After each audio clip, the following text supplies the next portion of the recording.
नमस्कार दोस्तों, आप हैं अपने ही गुड लिविंग चैनल पे। और भाई आज की वीडियो में हम बात करेंगे उन सारे अपने प्लांट्स के ऊपर जो कि हमारे एवरग्रीन प्लांट हैं। और कुछ में ये समझ लो फूल आते हैं, कुछ हमारे फॉलिएज प्लांट हैं। लेकिन दोस्तों पूरा अक्टूबर भर आप ये काम कर सकते हो जो मैं अभी आपको करके दिखाऊंगी। लेकिन अब आप कहोगे कि हमारे तो बहुत सारे प्लांट में इस तरह से फूल आ रहे हैं। तो दोस्तों जिनमें फ्लावरिंग आपको कम लग रही है या आपको ऐसी लेगेसी ब्रांचेस लग रही हैं कि अब आपको लग रहा है कि इनकी कटाई छटाई होनी ही चाहिए और बहुत सारे पत्ते पीले हुए जा रहे हैं मतलब आपके प्लांट पे, तो आप ये काम पूरा अक्टूबर भर कर सकते हो। जरूरी नहीं है एक साथ काम करो। देखो फूल के लिए ही हम पौधा लगाते हैं। अगर फॉलिएज वाला प्लांट है उसकी तो आप प्रूनिंग कर सकते हो। लेकिन अगर आपको दुख होता है कि बहुत सारी बर्ड्स बन रही हैं, इनकी कटाई छटाई मैं अब नहीं करना चाहती, तो भाई जब बर्ड्स खिल जाएं उसके बाद आप ये कर सकते हो। लेकिन जिन पौधों के साथ आपको लगे कि हाँ इनको तो बिल्कुल ही प्रूनिंग की जरूरत है, इनको शेप देने की जरूरत है, तो उनके साथ आप ये काम धीरे धीरे करते चले जाओ। डेली रूटीन में जैसे जैसे आपको जो जो प्लांट ऐसा लगता है उसके साथ आप करो। तो इसके ऊपर भाई बहुत सारे येलो लीव्स हो गए थे, ये समझ लो कि अब ये खुद साइन दे रहा था कि मुझे हल्का करो या मैं जो ओवरवेट हो गया हूँ उसको अब थोड़ा सा प्रून करके हल्का कर दो आप। तो ये दोस्तों जो मैं आपको काम करके दिखाऊंगी ये आपने पूरा अक्टूबर भर करना है। और यही टाइम होता है दोस्तों एवरग्रीन प्लांट्स की कटिंग करने का, चाहे आपके वो फूलों वाले पौधे हैं चाहे वो नहीं है। तो बस कुछ नहीं करना आपने आपने या तो हल्की प्रूनिंग करनी है या हार्ड प्रूनिंग करनी है। हार्ड प्रूनिंग वो दोस्तों जिसमें कि हम मेन मेन ब्रांचेस छोड़ देते हैं बस, और सारे के सारे ये हल्की फुल्की जो ब्रांचेस होती हैं, मेन ब्रांचेस पे से जो दो तीन ब्रांचेस होती हैं उन पे से निकल रही होती हैं वो हटा देते हैं। तो मैं सेमी प्रूनिंग कर रही हूँ, जो कि ना हार्ड है और ना ही ज्यादा मतलब हल्की है। ऐसी कर दूंगी कि इसकी शेप जो है वो प्रॉपर एक बढ़िया सी शेप आ जाए, इसकी प्रॉपर शेप में आ जाए ये, और देखने में भी अच्छा लगे। और ये जो देखो इसकी ओवर ग्रोथ हो रही है, सुबह भी मैंने इसके इतने पत्ते हटाए हैं, इतने सारे येलो हो रहे थे। फिर मुझे लग रहा था कि ये काम मुझे आपके साथ शेयर करना चाहिए, शायद आप अभी ना करो लेकिन आपको ये काम करना जरूरी इसलिए है क्योंकि देखो अब प्लांट ये वाले जो है ना एवरग्रीन वाले, ये जाने वाले हैं रेस्ट पे। तो ये भी कुछ हल्का महसूस करेंगे, वेट कम होगा, है ना, थोड़ी ताकत सी इनके अंदर आएगी। और उसके लिए आपने अभी खाद नहीं डालना है, आप पूछोगे तो, क्योंकि दोस्तों अभी इनको किसी खाद की जरूरत नहीं है क्योंकि ये तो वैसे ही रेस्ट पे जाने वाले हैं। इनको अभी किसी भी चीज की जरूरत नहीं है। इनको खाद अगर देंगे तो हम देंगे फरवरी के एंड में या मार्च के स्टार्टिंग में। पूरा मार्च भर मतलब ये समझ लो आप इसको खाद दे सकते हो इन वाले प्लांट्स को। तो ये देखो मैंने इसका कितना वेट कम कर दिया है, कितना हल्का हो गया है अब ये पौधा। और ये भी खुद ही अपने आप से साइन दे रहा था कि मुझे हल्का करो। क्यों, पहले आपने इस प्लांट को हमेशा देखा होगा कितना डेंस था ये, है ना, पत्तियों से भरा हुआ, फूलों से भरा हुआ। लेकिन अब इसकी ब्रांचेस लगी लगी हो गई थी। वो खुद ही कह रही थी कि अब हम रेस्ट पे जाना चाहते हैं, हमें हल्का करो। तो इसको कर दिया है अब हल्का।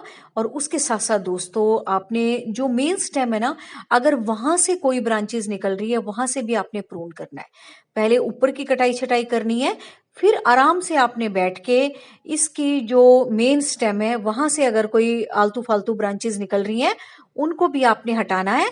और मट्टी की गुड़ाई करके छोड़ देनी है ताकि कोई फंगल इन्फेक्शन हो, सूरज की किरणें, है ना, मट्टी को पड़े, प्रॉपर एरिएशन हो, और बढ़िया से रूट्स इनकी डेवलप हो, और प्लांट भी अपने आप को लाइट वेट महसूस करे।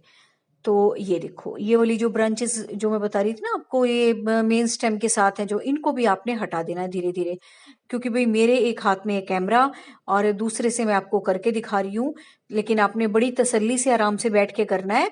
ये तो दोस्तों एक मतलब ये समझ लो एक वीडियो होता है जो कि आपको रिमाइंड करा देता है कि आपने भी अपने गार्डन में काम करने हैं। करने तो देखो ये बड़ी आराम से करने वाले काम होते हैं, तसल्ली से, जिसको भी गार्डनिंग का शौक होता है तो बिल्कुल नहीं चाहता कि मेरे प्लांट्स के साथ कोई गड़बड़ हो। लेकिन फिर भी मैं आपको करके दिखाती हूँ कि देखो जैसे मेन स्टेम है, यहाँ पे सूरज की रोशनी नहीं पहुंच रही होगी, है ना, इन्होंने सारा कवर कर रखा था और बरसात होने के कारण भी ओवर ग्रो हो रहे थे। वैसे मैं प्रूनिंग करती रहती थी बीच बीच में जब कटिंग्स लगाती हूँ, लेकिन फिर भी देखो कितनी कितनी सारी ब्रांचेस हटाई हैं हमने, है ना। और जो भी ब्रांचेस मुझे लगेगी लगाने वाली वो मैं लगा भी दूंगी। और इन पत्तों को भी जैसा मैं बताती हूँ, मैं एक क्रेट में सेव करती रहती हूँ। इनकी खाद भी बन जाती है, और नहीं तो मैं कोई नया गमला बनाती हूँ तब नीचे बेस में इनको बिछा देती हूँ।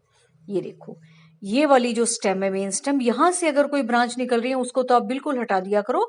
वो देखो बहुत सारी चीजें आपके लिए रोक लेती है, और फंगल इन्फेक्शन भी बढ़ने के चांसेस हो जाते हैं जब प्रॉपर सूरज की रोशनी आपकी सोइल तक नहीं पहुंच पाती। और एक तो प्रॉपर एरिएशन नहीं हो पाता, फिर उसकी वजह से क्या होता है, मॉइस्चर ज्यादा हो जाता है, इन्फेक्शन होने का खतरा जो है वो काफी ज्यादा बढ़ जाता है प्लांट्स के बीच में।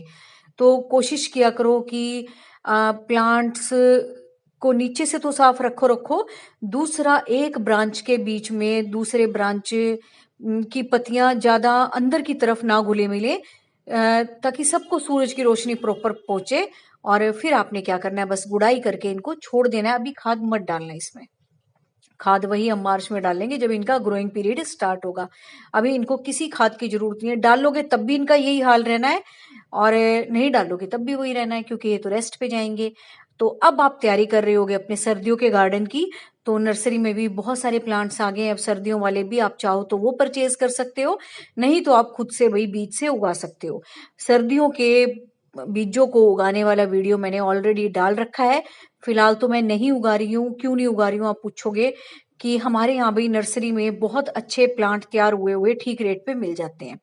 और दूसरा, उगाने का तो शौक है मुझे, लेकिन क्या होता है, प्लांट भी उग जाते हैं, सब कुछ हो जाता है, छोटी छोटी गिलहरी सारे वो चूट चूट के ले जाती हैं, छोटी छोटी चिड़िया जितनी भी पौध निकलती है ना, सारी चूट चूट के ले जाएंगी। तो इससे अच्छा है कि मैं प्रॉपर तैयार हुआ प्लांट ले आऊं, जो कि मुझे चीप रेट में हमारी नर्सरी में जो मिल जाता है तैयार हुए हुए प्लांट, तो फिर क्या जरूरत है इतनी मेहनत करने की। और दूसरा, चलो मेहनत भी कर लो, शौक है, फिर वो प्लांट है ना गिलहरी सारी खराब कर जाएंगी, और मतलब ये छोटे छोटे जीव जंतु जो गार्डन में घूमते रहते हैं वो सारे उखाड़ उखाड़ के फेंक जाते हैं। तो मैं ले आऊंगी प्लांट। वैसे मैं खूब उगाती हूँ प्लांट, पहले भी खूब उगा रखे हैं, तो वो वाला वीडियो भी आप देख लेना। तो भाई ये हो गया है प्लांट बिल्कुल साफ सुथरा। और अब आप ये देखो, आप आपस में जो ये ब्रांचेस आपस में जुड़ी हुई हैं, इनमें प्रॉपर एरिएशन हो रहा है पूरी साफ सफाई के साथ, ताकि अगर ये रेस्ट पे भी जाए तो भी इनके अंदर कोई फंगल इन्फेक्शन ना हो। प्रॉपर से सर्दियों की जितनी भी सूरज की रोशनी इनको मिले, अच्छे से मिले, और हवा जब चले वो भी इनके बीच में से क्रॉस करे। तो बस यही तरीका आपने अपनाना है। और भी कुछ हटाना होगा तो फिर मैं बाद में चेक करके हटा दूंगी। फिलहाल तो आपके साथ इतना ही शेयर कर रही हूँ, और भी मुझे कोई ब्रांच इधर उधर आलतू फालतू लगेगी तो मैं उसको निकाल दूंगी। तो यही तरीका आपने पूरे अक्टूबर भर करना है। जरूरी नहीं है कि आप फूलों वाले पौधों के साथ ये करो जिन पे फूल आ रहे हैं, लेकिन जो जो प्लांट आपको इस तरीके से नजर आते जा रहे हैं ना, लेगी ब्रांचेस हो रही हैं, बर्ड्स भी अब नहीं आ रही हैं, तो उनके साथ आप ये धीरे धीरे पूरा अक्टूबर भर ये काम करते जाओ, और बस गुड़ाई कर करके प्लांट्स को इस तरीके से छोड़ दो। तो यही तरीका आपने पूरे अक्टूबर में करना है। और सर्दियों की तो खैर आप तैयारी अब करोगे ही करोगे। और जितने भी दोस्तों अब ये एवरग्रीन प्लांट लगे हुए हैं, जो भी है मेरे लेगी लेगी से जो ब्रांचेस मुझे लगेंगी, कोई भी है, सारे एवरग्रीन ये हो गए, सदाबहार हो गए, ये 4 o'clock के हो गए, और कनेर के हो गए दोस्तों, और बहुत सारे, मतलब जितने भी प्लांट गार्डन में एवरग्रीन लगे हुए हैं, मैं उनकी कटाई छटाई अब करती चली जाऊंगी, जो जो मुझे लगेंगे कि इनकी कटाई छटाई की जरूरत है।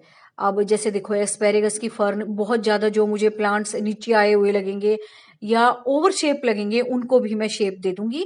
इसको शेप दूंगी मैं सीजर से। फिलहाल मेरे हाथ में स्केटियरी है। तो मतलब दिखाने का मतलब ये है कि अब आप जितने भी आपके पौधे जो हमेशा रहने वाले हैं, उनकी हल्की हल्की आप कटाई छटाई कर दो। यही टाइम होता है कटाई छटाई करने का। इस टाइम दोस्तों गुलाब की भी कटाई छटाई की जाती है, क्योंकि सारे सर्दियों भर फिर उस पे फ्लावरिंग होनी है, तो उसको हम लाइट वेट भी करते हैं, नई नई ग्रोथ भी चाहते हैं। और ये देखो, अभी मैंने ना, मैं कह रही हूँ अभी 3-4 दिन पहले बरसात हुई थी, उससे पहले देखो मैंने इसकी ना कटाई कर दी थी। ये बोगनविला की बेल ना काफी बढ़ गई थी, और ये देखो फिर मुझे इसको डेंस करना था ऐसे एक एक ब्रांच से। तो मैंने क्या करना था, तो फिर मैंने इसकी कटाई छटाई कर दी थी और अभी देखो नए नए पत्ते भी इस पे आ गए हैं। ये भी मैं आपको दिखाने के लिए दिखा रही हूँ कि प्रूनिंग के बाद आपका प्लांट बहुत ज्यादा सुंदर ग्रो करेगा। और अभी देखो इस पे ना 2 ब्रांचेस थी सिर्फ, लेकिन मेरे काटने के बाद ये देखो कितनी सारी ब्रांचेस बन गई हैं और प्लांट भी देखने में देखो कितना हेल्दी लग रहा है। और जो पहले वाले पत्ते देखो कितने रफ से लग रहे हैं जो मैंने छोड़ दिए थे, और ये नए वाले देखो इनकी शाइनिंग देखो कितनी ज्यादा है ना। तो प्रूनिंग का दोस्तों ये फायदा होता है, ये भी चलते चलते देखते जाओ आप। तो ये तो हो गया प्लांट प्रून, इसकी तो होगी है कटिंग आज। चाहे इसको अच्छा लगा होगा नहीं लगा होगा, जैसे छोटे बच्चों की नहीं हम पकड़ के कटाई छटाई कराते हैं बालों की, तो ऐसे ही इसकी कर दी है पकड़ के। इसकी तो होगी है कटिंग, एकदम फौजी कट हो गया है तो। और अभी मैं और भी देख लूंगी जो उनसे प्लांट मुझे लगेंगे ना प्रूनिंग करने के लिए, तो वो भी मैं कर दूंगी। तो मैंने तो ये काम शुरू कर दिया है, अभी सारे तो नहीं एक साथ करूंगी जैसा मैं बता रही हूँ, कुछ पे तो बहुत सारी बर्ड्स आ रही हैं, लेकिन हाँ धीरे धीरे जो प्लांट्स मुझे लगेंगे करने लायक वो मैं करती चली जाऊंगी। तो उम्मीद है आज का टॉपिक आपको अच्छा लगा होगा, आप भी ये काम करना वीडियो देख के शुरू कर दोगे, शायद आपने कर भी दिया हो, और क्या पता वीडियो देखने के बाद आप शुरू करो। तो जैसा भी है आप कमेंट करके मुझे बताना। तो बस करो सर्दियों के फूलों की तैयारी। और नर्सरी में मैं इसलिए बता रही हूँ क्योंकि व्हाट्सएप पे भैया ने ना फ्लावर्स के पिक डाले हुए थे कि ये चीजें नर्सरी में आ गई हैं, तो इसलिए मुझे पता लग गया कि जो नर्सरी के फूल है वो आ गए। जब नर्सरी जाऊंगी तो आपको दिखा भी दूंगी। तो भाई यही काम आपने सारे अक्टूबर भर करना है और नए नए प्लांट्स लगाने हैं, गार्डन को और सुंदर बनाना है। तो बिल्कुल ये तो हमारे हमेशा रहने वाले पौधे हैं ही हैं, और अब विंटर वाले भी स्टार्ट हो जाएंगे। तो यहाँ तक जिसने वीडियो को देख लिया है इसका मतलब आपको अच्छा लगता है। तो आप अगर सब्सक्राइब किए हुए हैं तो बहुत अच्छी बात है, नहीं किया है तो आप जरूर कर लें। और वीडियो अच्छा लगा हो तो दोस्तों लाइक जरूर किया करें और अपने जैसे लोगों को शेयर किया करें, ताकि जो ये इतने अच्छे अच्छे वीडियोस हैं वो सब तक फैलने, जिसके भी मतलब जिसके भी आपको अच्छे लगते हैं, है ना। तो लाइक शेयर सब्सक्राइब करना आपका फर्ज है, अगर हमारा फर्ज है इतने अच्छे वीडियो बनाने का। Thank you very much.